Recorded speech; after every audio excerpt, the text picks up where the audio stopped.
Informação no Girassol Jornal, quinta-feira, com a dinâmica dos trabalhos de reestruturação da marginal da Praia Morena, em Benguela, com pendentes que põem em jogo a vida de algumas famílias. Quina, boa noite.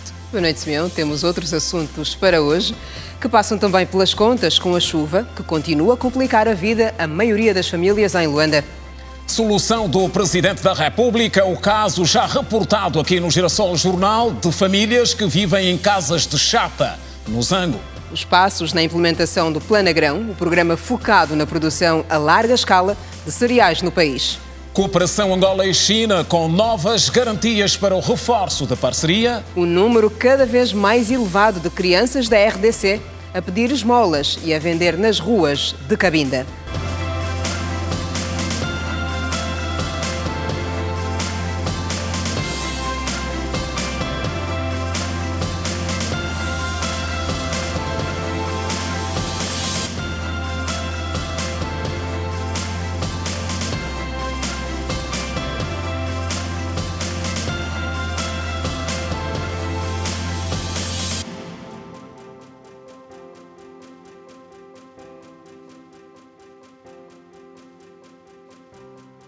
Olá, boa noite.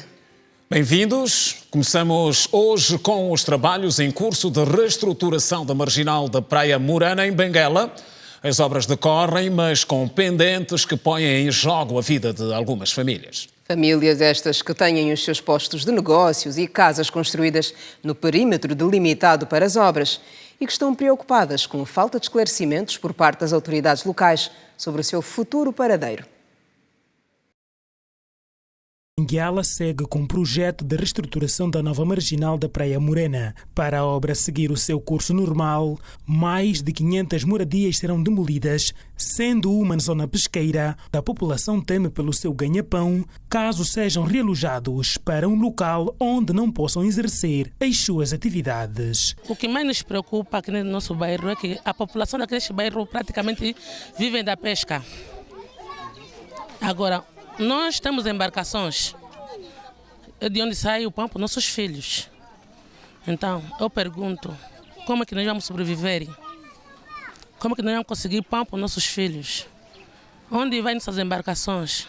Entre divergências sobre a marcação das residências, critérios de atribuição de moradias, além das condições sociais, alguns moradores dizem que não sabem se já houve negociação com o governo provincial.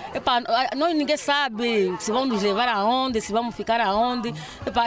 Nós não temos condições, eles é que sabem onde vão nos levar. Não vos falaram nada? Não nos falaram nada. Nós desejamos encontrar lá, por exemplo, escola, a polícia, hospital, tudo próximo de nós. É o que tudo isso nós desejamos. O governador Luís Nunes garante já ter negociado com os moradores do referido bairro para o seu devido realojamento. Nós já negociamos com a população. Nós já temos condições criadas para tirá-los dali. E já está tudo acertado com eles. Ninguém vai tirar ninguém para ficar ao relento. Isso ninguém faz isso. Já tem um horizonte temporal? Não, há uns que já vão começar durante este mês ou o mês que vem já começar a saírem, né, e ocupar as futuras residências que eles têm direito. Nesta altura não se registra nenhum atraso para poder, digamos, financiar as obras em curso? Não, temos algum atraso de pagamento, mas isso estamos a ver se este ano as coisas correm de outra maneira, né? Há dificuldades a nível de recursos financeiros, mas a obra está a continuar, né? Isso depois, com Luanda, nós vamos tentar dar a volta a essa situação, para não tentar prejudicar o andamento desta grande obra que vai mudar por completo, principalmente o litoral de Benguela. E em Luanda, o assunto que nessa altura não se cala tem a ver com a chuva, que continua a complicar a vida da maioria das famílias acomodadas em zonas sem condições de escoamento das águas. Com o balanço de mortes e inundações na maioria dos bairros e várias famílias desabrigadas, as autoridades estão agora a desdobrar-se na busca de soluções para prestar o melhor apoio aos sinistrados. Mostramos a seguir o caso concreto de algumas zonas do Kazenga. Essa é a realidade que várias famílias vivem há mais de 10 anos no município do Kazenga quando chove. O setor 12 no Kizanga é apontado como a zona mais crítica, onde várias casas e estabelecimentos comerciais inundaram. Esse problema já estamos com ele há muito tempo, meu filho. Passamos um tempo, nós estamos sofrendo. Sofremos muito. Papai! Deixa aqui a mãe a chorar, é porque é muito tempo mesmo e a população está a passar mal. Vamos ver aqui um estabelecimento cheio de água, estamos a passar mesmo mal, muitas dificuldades. As inundações aqui no município do Kazenga afetaram também várias instituições de ensino. Por exemplo, aqui na escola número 3061, próximo ao mercado do Asa Branca, os alunos foram obrigados a regressar para casa. Não conseguimos ir na escola através da chuva de ontem.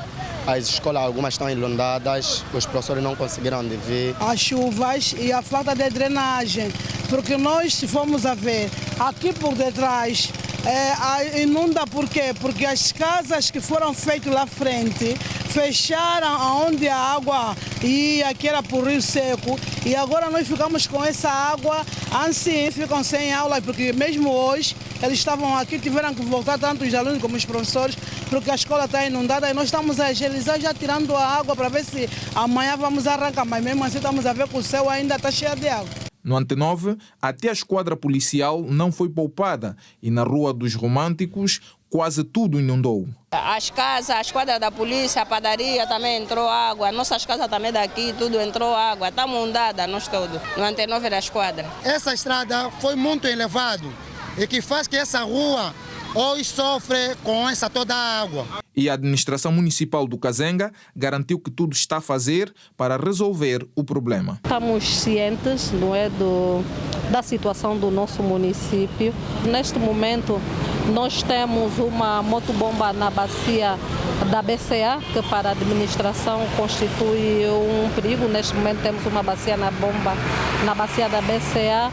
Ontem tivemos a intervencionar na 6ª Avenida, que é atrás do mercado do Asa Branca, bem como na bacia da Catumbela, que também para nós é uma grande preocupação. Queremos resolver as situações das bacias porque são zonas que têm um número considerável de residências que anteriormente inundava e pensamos nós que devemos controlar estas residências. Então, continuamos a fazer o trabalho, as administrações dos distritos urbanos com as motobombas de pequeno porte estão a fazer a sucção de algumas ruas que nesse momento encontram-se intransitáveis. O município do Kazenga conta atualmente com cerca de 1.011.397 habitantes.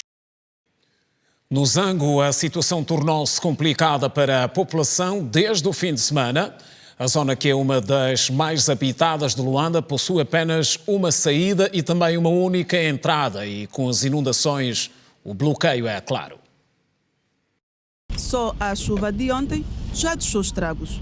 Esta tarde, o céu voltou a dar o ar da sua graça. O Zango ficou com zonas meio intransitáveis, sobretudo ao longo das valas do 3 e na saída do 5. Além do transbordo da primeira vala, os montes de areia arrastados para a estrada dificultam ainda mais o tráfego e ameaçam as famílias que vivem em casa de chapa na Ilha Seca. Um bairro superhabitado e que cresceu bastante nos últimos 5 anos, apenas tem uma saída e uma entrada. Como resultado, sempre que chove, o transtorno se resume numa faixa para ambos os sentidos. Repare que a caminhonete quase bate de frente com a outra viatura. Os buracos são verdadeiras crateras e obrigam a exercícios perigosos e que danificam os carros. E a circulação rodoviária no troço entre o Quimbango e o Golfo 2 pode estar interrompida se não houver uma intervenção técnica urgente. Tudo porque está em progressão uma ravina que já engoliu parte da estrada e com a chuva pode avançar ainda mais e engolir a estrada totalmente. Sofri o pé e mesmo aqui onde aconteceu o acidente, tenho que concluir a obra, porque essa obra está parada, não pode ficar parada. Nem sei se começou e nem sei se tem conclusão. Depois dessas reclamações dos moradores, quando a TV Girassol divulgou o caso, a administração municipal do Quilamba Quiacho tinha garantido o seguinte. Percebemos-nos, em função do contato que fizemos com o responsável da obra, que é o INEA, que houve situações técnico-financeiras e que já está a ser resolvido e brevemente esta obra vai retomar também. Só que de lá para cá, a obra na ravina da Avenida Pedro de Castro Vanduna, em Loi, no Quimbango, não retomou e hoje desabou mais uma parte e pode cortar a circulação das viaturas. Sim, tem que terminar a obra, porque esse valor que deu 26 milhões de quantos é para terminar a obra, não é para guardarem o dinheiro e para não terminarem a obra, porque os povos aqui estão a sofrer. Vê como está agora o asfalto, como que estragou, como é que fica. Nós estamos a sofrer muito aqui. Mas a administração já vem aqui, mais nada? A administração vem aqui, só olham, não fazem nada. Não fazem nada. Nós queremos aqui para fazer uma ponte igual do Golfo 2. Que uma obra que começou em outubro de 2022 e que custou a 26 milhões de kwanza. E no princípio a obra não era assim. Vamos vocês ver. Era uma obra pequena. Só as pessoas depois de verem que a própria ponte está a ser demolida, não tem espaço para os carros passarem, hoje trouxeram o quê?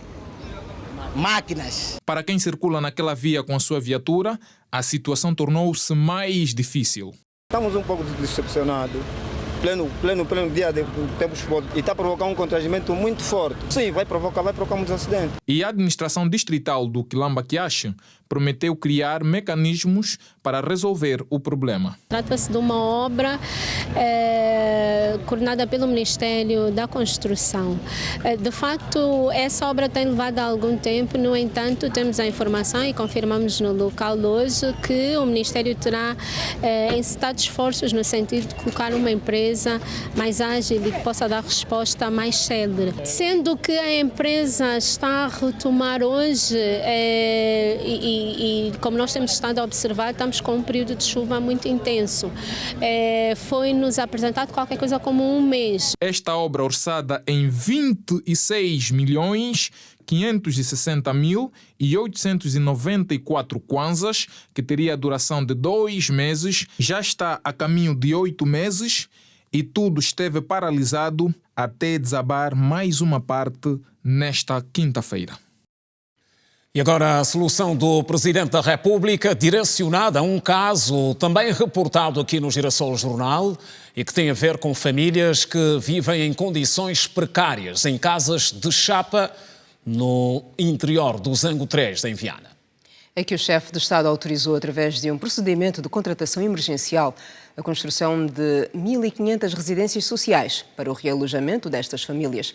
Uma empreitada avaliada em 80 milhões de dólares. A minha neta morreu aqui por causa da água. O Girassol Jornal mostrou na sua edição do dia 15 de março e 14 de abril de 2023 a história de famílias que sofrem com as inundações nos bairros Zango 3 e 5. As casas sem condições de habitabilidade faz com que os moradores vivam momentos de terror em meio ao temporal. A chuva mesmo é a coisa que mais me preocupa mesmo aqui. Basta mesmo chover, nós já ficamos com a cabeça dorida. Os nossos materiais, as nossas camas, em madeira, não tem como, com a água mesmo ficamos prejudicados, e mamãe também que ficam a sofrer. Então deve ter um sítio seguro que dá para poder lhes tirar. Porque quando chove, mas vai os mosquitos, eu estou cheio de paludismo, com esses lixos, tantas doenças, não podemos nas crianças. Mostramos o sofrimento de homens e mulheres, adultos e crianças que há muitos anos enfrentam a dura realidade de levar a vida neste lugar. O repórter Paulo Mateus esteve no local e trouxe ao detalhe os desafios dessas famílias. Os moradores desta zona alegam que nunca receberam casa por parte das administrações locais e eles afirmam ainda que o problema da inundação começou neste local quando construíram uma vala de drenagem. Aqui nunca inundou, mas desde que meteram essa vala aqui, essa vala de drenagem que meteram aqui, que viram nos Odrabá aqui, nos tiram só daqui com as crianças. Estamos mal aqui, nunca nos deram casa. Eu estou aqui desde 97, vim aqui com 7 anos, estou com 33 anos de idade, nunca deram casa aqui. A primeira numeração que houve aqui que prometeram que iam nos dar casa foi em 2001 da dona Florinda. No Zango 3 são mais de 100 famílias sem residências condignas. Com o impacto das chuvas, elas ficam sem abrigo. No Zango 5, Nossa equipa de reportagem retratou a história de famílias cujas residências foram demolidas. Aqui, mais de 30 famílias vivem ao relento. Várias vezes nós já recorremos à administração. Desde 2016, a própria administração está a ver esta situação de demolição. Nós aqui não temos água, não temos energia. Nós não somos invasores. O invasor é aquele que quer nos tirar a terra. Quando cai chuva, apenas todas as casas daqui mesmo do Rodório, quando cai chuva, as pessoas não conseguem dormir, ficamos todas de pé até amanhecer. Nos ameaçaram que podiam vir e dar barrote, chapa e nunca fizeram isso. Venham com as próprias armas para ameaçar a população. Agora o sofrimento dessas famílias pode estar bem perto de acabar. Em breve, os choros e lamentos podem se transformar em alegria. Passados um mês, veio a resposta. Para solucionar o problema, o Presidente da República, João Lourenço, autorizou através de um procedimento de contratação emergencial de 1.500 habitações sociais destinadas ao realojamento de famílias em situação de vulnerabilidade social, que vivem em tendas e casas de chapa entre o Zango 3 e o Zango 5, cujo valor do projeto está avaliado em 80 milhões de dólares norte-americanos. E foram hoje a enterrar, no Ambo, os restos mortais de Dom Francisco Witte. O arcebispo emérito faleceu por doença aos 89 anos. O funeral de Dom Witte teve lugar na Missão Evangélica do Cuando e foi, além de familiares, testemunhada por distintas figuras religiosas e do governo angolano. Católicos, entidades eclesiásticas, políticos e membros da sociedade civil despediram-se nesta quinta-feira de Dom Francisco Witte. Dom Witte era visto no seio político como um pacificador entre os angolanos em tempos difíceis. Dom Witte desempenhou um papel muito grande de reconciliação. Ele sempre construiu pontes para que a reconciliação entre os irmãos desavindos fosse uma realidade. Portanto, nós acompanhamos de perto o árduo trabalho que ele teve de contactos tanto de um lado como de outro para se estabelecer essa ponte, o que afinal depois acabou por ser conseguido. Teve, na verdade, Dom Witte, enquanto sacerdote, teve uma passagem com marcas indeléveis, portanto foi um sacerdote que ao estar no nosso meio foi nosso, foi de todos, aliás não foi de ninguém, enquanto mensageiro, trabalhou para a reconciliação nacional, mesmo para alcançar a paz, deu o seu contributo e então não só os fiéis católicos perdem, mas perde toda a sociedade enquanto cidadão que contribuiu para a construção de uma sociedade cada vez melhor. Para a comunidade cristã, o arcebispo emérito do Ambo era um exemplo de fé, amor e santidade. Falar de um sacerdote que deu o seu saber, não só na moralização e na pacificação dos espíritos, mas é aquele que contribuiu também com o seu saber para o desenvolvimento do nosso país. Tanto, por isso, é uma figura que destaca-se de facto e que seus exemplos serão seguidos. Final de passagem terrena de Dom Francisco Witte fica para nós a recordação de um pastor, de um servo do Senhor, de um dedicado amigo da igreja, amigo de Deus, que deu o melhor de si para que o Evangelho se espalhasse em toda a terra e com maior acuidade aqui na diocese que ele serviu, nesta do Ambo, naquela de Menongue e em várias partes onde foi chamado a servir. Dom Francisco Witte foi ordenado ao sacerdócio em 1963. Em 75, tornou-se bispo da diocese de Menongue. Já no ano de 1986, foi nomeado arcebispo do Ambo pelo Papa João Paulo II, cargo que renunciou em 2003. Dom Witte, um homem de fé, uma biblioteca viva que se cala e deixa um legado de paz e de amor ao próximo. Um memorando de entendimento foi hoje assinado entre o Ministério da Economia e Planeamento e a Universidade Católica de Angola. Trata-se de um instrumento que, segundo as partes envolvidas, vem para prestar o devido apoio às iniciativas voltadas à investigação científica. A produção científica em Angola está aquém das expectativas do Estado angolano, segundo fez saber o Ministério do Ensino Superior, Ciência, Tecnologia e Inovação. Para melhor servir à comunidade académica, o Ministério da Economia e Planeamento e a Universidade Católica de Angola assinaram um memorando de entendimento para a elaboração de estudos socioeconômicos com financiamento deste departamento ministerial. Este memorando representa muito para a Universidade Católica, ou melhor, para qualquer universidade, porque a universidade só é universidade na medida em que abre espaços de diálogo com a realidade e com os mecanismos financeiros que regem todo o sistema econômico nacional e internacional. Queremos fazer com que os nossos documentos sejam um bocadinho mais trabalhados tecnicamente ou tenham por base um anexo que é um estudo vindo puramente da academia, não é? E que possa, de facto, nos ajudar a melhor compreender determinadas problemáticas de forma desapaixonada, não é? Entre as responsabilidades assumidas pelo governo destaca-se a integração de estudantes da Universidade Católica nas visitas de campo realizadas para avaliar o desempenho setorial e provincial das políticas socioeconômicas. Para podermos fazer com que estes estudantes das universidades, ao saírem, ao concluírem as suas licenciaturas, possam ter um bocadinho mais de capacitação. Aqui nós estamos a promover estágios no Ministério da Economia e Planeamento para que possam efetivamente ter alguma experiência, poder juntar o mundo acadêmico com o mundo profissional. É uma oportunidade sui generis para a universidade, oportunidade porque dará espaços a que os estudantes tenham estágios, portanto possam fazer uma leitura mais associada e próxima à realidade e àquilo que são os mecanismos acadêmicos. Sem avançar um montante para este financiamento, o Ministério da Economia e Planeamento pretende estender esta parceria para mais instituições de ensino superior, com o objetivo de promover a investigação científica em Angola. Passos para a implementação do Planagrão. Teve lugar hoje, aqui em Luanda, mais um encontro de acertos das linhas para a primeira fase do programa definido para a produção alargada de cereais. Com o propósito de garantir a segurança alimentar e reduzir ao máximo o que até o momento é gasto na importação de grãos. Contas mostram que só em 2021 o país chegou a gastar 790 milhões de dólares.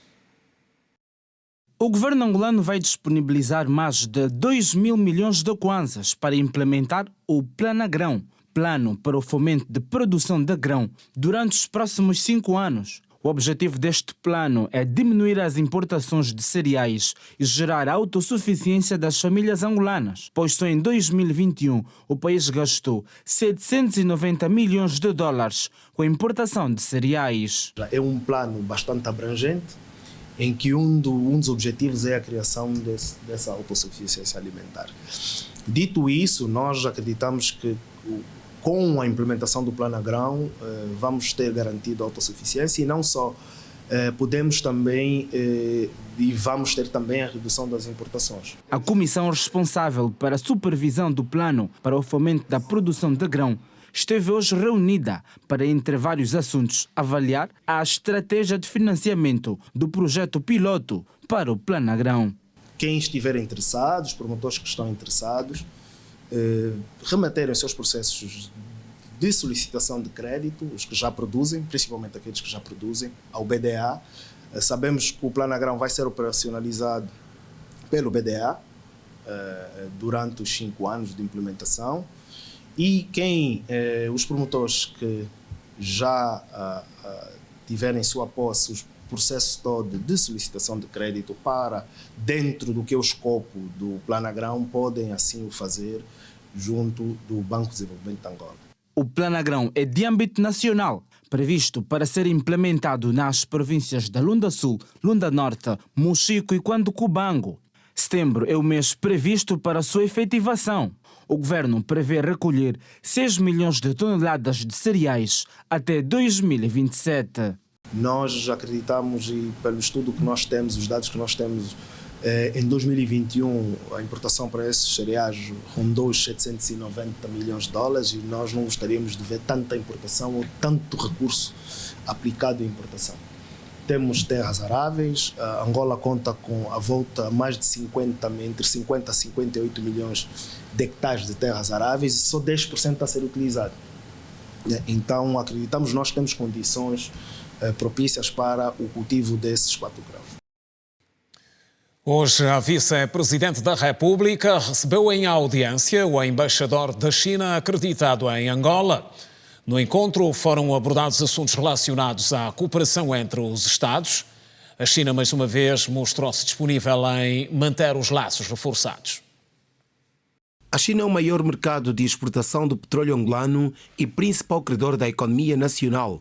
Os dois países estabeleceram a 12 de janeiro de 1983 oficialmente relações diplomáticas. De acordo com o embaixador chinês em território angolano, no ano passado, as trocas comerciais entre China e Angola ultrapassaram os 20 mil milhões de dólares. O volume bilateral de comércio entre China e Angola alcançava 27,3 mil milhões de dólares americanos. O governo angolano, chefiado pela Sua Excelência Presidente João Lourenço, continua a promover as políticas de diversificação econômica. É essencial para o país a criar mais riqueza, para o povo ter mais postos de trabalho, para as pessoas que vivem cada vez mais com dignidade e de bom nível de vida. Guangdao enumera outros projetos que comportam o caderno de encargos da parceria entre os dois países. Continuamos a ajudar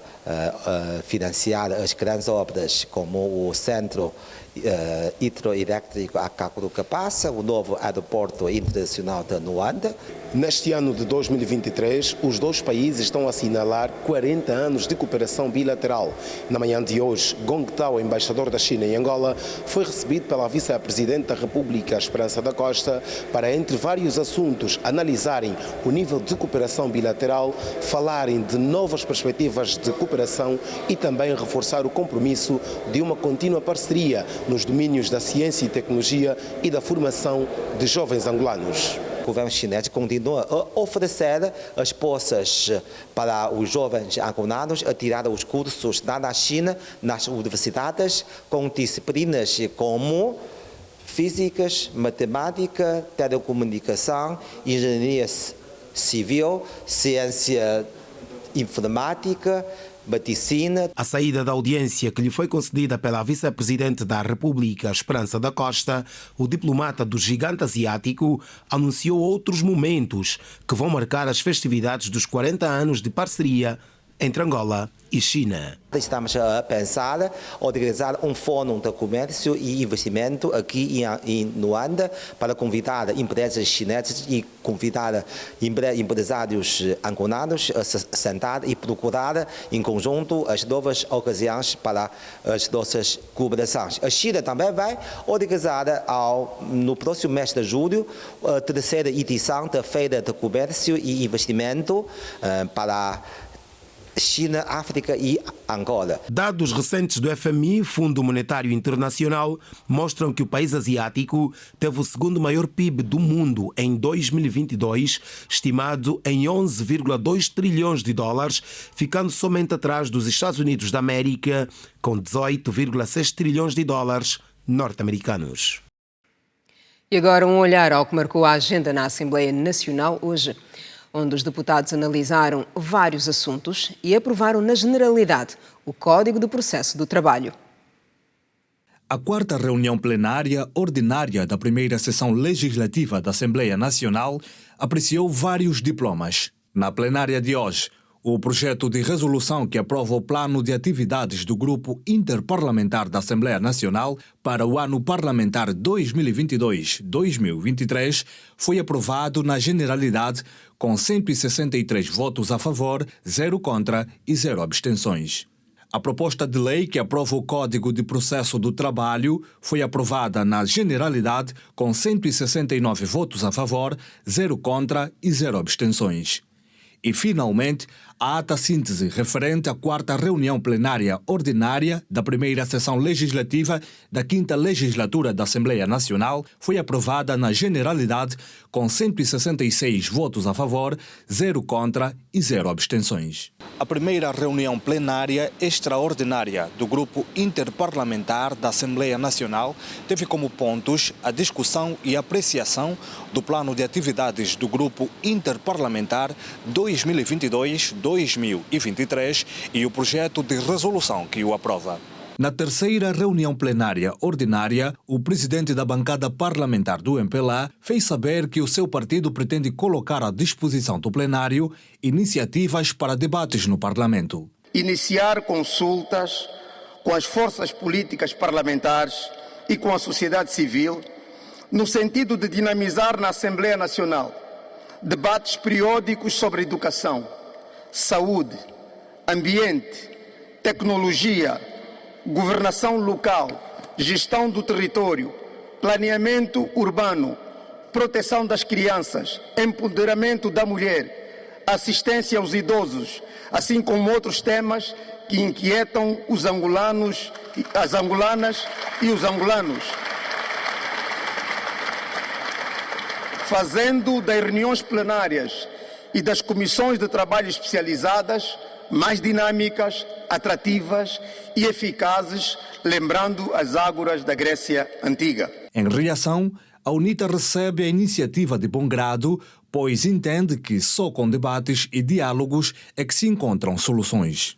O verdadeiro diálogo não é aquele que seja por discursos. É aquele que se vê no dia a dia, em que as oportunidades, a abertura das várias chances de poder decidir sobre o país não estejam acumulados num partido político. Portanto, mais do que querer dialogar, precisamos de agir e começarmos por definir de uma vez por todas maior abertura da participação dos cidadãos. E no Sudão, as Forças Armadas recusam-se de negociar com o grupo paramilitar. O assunto marca o Compacto Internacional de hoje e acompanha o desenvolvimento com Edna Firmino. Edna, boa noite. Boa noite, Kina. Boa noite, Simeão. Boa noite a todos. O exército sudanês recusou entrar em negociações com as forças de apoio rápido após um período de tréguas de 24 horas para permitir ajuda humanitária que não têm sido respeitadas. Apesar da recusa, o exército sudanês não fechou as portas ao diálogo até hoje com as forças de apoio rápido do Sudão. Confira agora outras notas internacionais.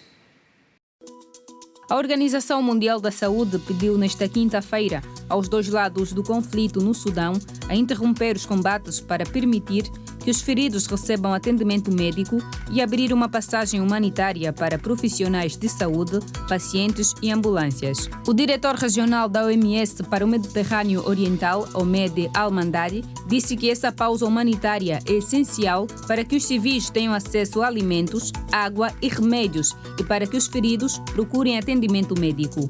Ambos os lados haviam dito anteriormente que respeitariam um cessar-fogo de 24 horas que deveria entrar em vigor às 18 horas desta quarta-feira, mas foi rapidamente interrompido por confrontos. Mandari disse que a passagem humanitária deve ser criada para permitir que os profissionais de saúde, pacientes e ambulâncias se desloquem com segurança. 78 pessoas morreram e várias outras ficaram gravemente feridas em um tumulto em Sana, capital do Iêmen, na manhã desta quinta-feira, informou a mídia oficial do movimento ODE. O porta-voz do Ministério do Interior, controlado por ODE, informou que a debandada ocorreu durante a distribuição de doações de caridade por comerciantes durante os últimos dias do mês sagrado muçulmano do Ramadão. Centenas de pessoas encheram uma escola para receber as doações de $9 por pessoa. Um grupo de 200 a 300 manifestantes entraram nos escritórios da operadora do mercado de ações Euronext, no distrito comercial La Défense de Paris, nesta quinta-feira. Com bandeiras sindicais, os manifestantes ocuparam brevemente o salão principal da Euronext e cobriram com fumaça vermelha dos sinalizadores e entoavam palavras populares entre os manifestantes previdenciários. diários. Estamos aqui. Mesmo que Macron não queira, estamos aqui. No início deste mês, cenas semelhantes ocorreram nos escritórios da empresa de gestão de investimento BlackRock em Paris. Macron sancionou no fim de semana um aumento na idade de aposentadoria de 62 para 64 anos. O futuro da Ucrânia está na OTAN, destacou o chefe da Aliança Militar Ocidental, Jens Stoltenberg, nesta quinta-feira, durante a primeira visita à Ucrânia desde a invasão da Rússia há 14 meses. O chefe da Aliança Militar Ocidental também reconhece que o presidente Zelensky levantará a questão da adesão das garantias de segurança. Este será um assunto da agenda da reunião do Grupo de Contacto de Defesa da Ucrânia de 50 membros em Ramstein, base aérea na Alemanha. A Ucrânia anunciou uma tentativa de adesão rápida à OTAN em setembro passado, depois que o Kremlin disse ter anexado 4 regiões ucranianas que suas tropas ocuparam parcialmente. Estão contadas as novidades internacionais. Kina e Simeão, boa noite e continuação de ótimo jornal. Obrigada, Edna, pelas tuas informações. Muito bem, Edna. E de volta ao país, passamos pela província de Cabinda, onde é cada vez maior o número de crianças provenientes da República Democrática do Congo e que se dedicam ao pedido de esmolas e à venda ambulante. A cada dia que passa, aumenta o número de crianças que deambulam nas ruas da cidade de Cabinda. São crianças com idades compreendidas entre 8 a 15 anos. Algumas circulam nas ruas com o objetivo de venderem e outras para pedirem as esmolas. A nossa reportagem ouviu algumas crianças que disseram que estão nas ruas por orientações dos pais e outras por iniciativa própria e a via que encontram para a sobrevivência. Você vende o quê? Saco. O dinheiro é da minha mãe. Um dia você vende de 2.500, 3.000. E o dinheiro é de quê? Meu. Andavas no Congo onde? Qual é a área? Eu nem sei o nome daquela aldeia, não. Os pais afirmam que as razões que os levam a mandarem os filhos às ruas prendem-se com as dificuldades da vida. O fato de, às vezes, quando o pai não trabalha, a mãe também não trabalha. A vida está péssima, pai. 80% das crianças que vendem nas ruas da cidade de Cabinda e outras que deambulam são oriundas da República Democrática do Congo. Este é um problema que preocupa o Instituto Nacional da Criança em Cabinda. Nos próximos tempos, outras instituições estarão envolvidas no combate a este mal que já enferma a nossa sociedade. Em Cabinda não havia crianças de rua, só havia as crianças na rua. São estas crianças que fazem venda ambulante e engraxadores de sapato. Mas agora notamos que temos mesmo crianças de rua e o inquérito feito, notamos que 90% são crianças vindoras da República vizinho, que é a República do Congo Democrático. O vice-governador de Cabinda, Miguel de Oliveira, disse que todas as instituições sediadas na província têm como objetivo trabalhar para o bem-estar da criança, respeitando os princípios que regem os 11 compromissos. A realização deste encontro metodológico para a preparação do 8º Fórum Provincial da Criança de Cabinda é mais do que relevante, visto que constitui o ponto de partida para entendermos de forma aprofundada e desapaixonada como tem sido o nosso acompanhamento às crianças, os aspectos positivos e outros para melhorar.